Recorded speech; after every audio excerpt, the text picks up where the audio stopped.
গর্ভবতী ভাতার আবেদন করতে কি কি কাগজপত্র লাগে? কত টাকা লাগে? কখন আবেদন করতে হয়? নিজে নিজে আবেদন করা যাবে কিনা? অনেকেই জানতে চান জন্ম নিবন্ধন দিয়ে কি গর্ভবতীর ভাতার আবেদন করা যায় কিনা। গর্ভের কতদিন হলে আবেদন করা যাবে, কতদিন হলে আবেদন করা যাবে না, কারা আবেদন করতে পারবেন, কারা আবেদন করতে পারবেন না, আবেদন করার কতদিন পর টাকা পাওয়া যায়, প্রতি মাসে কত টাকা করে দেই। গর্ভবতী ভাতা সম্পর্কে এই ভিডিওটির মাধ্যমে A to Z জানতে পারবেন ইনশাল্লাহ। গর্ভবতী ভাতার আবেদন করতে কি কি কাগজপত্র লাগবে? গর্ভবতী ভাতার আবেদন করতে অবশ্যই NID কার্ড লাগবে, অর্থাৎ জাতীয় পরিচয়পত্র থাকতে হবে। আপনারা আমার কাছে অনেকেই জানতে চান জন্ম নিবন্ধন দিয়ে কি গর্ভবতী ভাতার আবেদন করা যায় কিনা। আসলে গর্ভবতীর আবেদন করতে হলে জন্ম নিবন্ধন কার্ড দিয়ে আবেদন করা যায় না।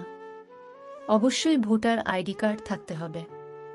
অবশ্যই গর্ভবতীর নিজের নামে অ্যাকাউন্ট থাকতে হবে, যেমন বিকাশ, নগদ, রকেট অ্যাকাউন্ট অবশ্যই থাকতে হবে।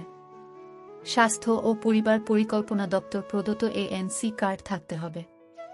অনেকেই জানতে চেয়েছেন কোথায় থেকে গর্ভবতী ভাতার জন্য আবেদন করতে হয়। যে সকল মায়েরা গ্রামে বসবাস করেন, আপনারা আপনাদের ইউনিয়ন পরিষদ গিয়ে আবেদন করতে পারবেন। আর যে সকল গর্ভবতী মায়েরা পৌরসভায় বসবাস করেন, আপনারা চাইলে পৌর ডিজিটাল সেন্টার গিয়ে আবেদন করতে পারবেন।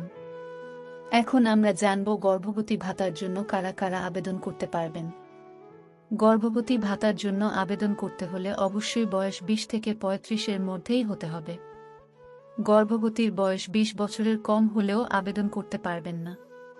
35 বছর এর বেশি হলেও আবেদন করতে পারবেন না। জাতীয় পরিচয়পত্র অনুযায়ী 20 থেকে 35-এর মধ্যেই বয়স হতে হবে।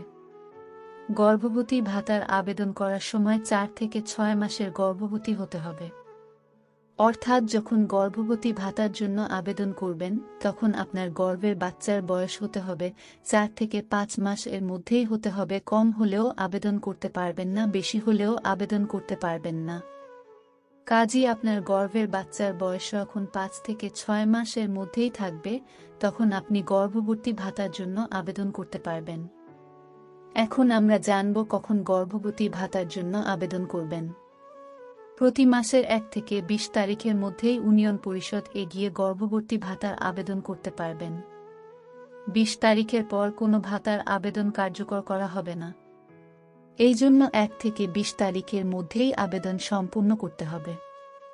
আবেদন করার কতদিন পর টাকা পাবেন? উপজেলা কমিটির মাধ্যমে যাচাই বাছাই করার পর অনুমোদন হলে 1 মাস পর ভাতার টাকা পাবেন। প্রতি মাসে 800 করে টাকা পাবেন। 36 মাস পর্যন্ত মোট 28,800 টাকা পাবেন।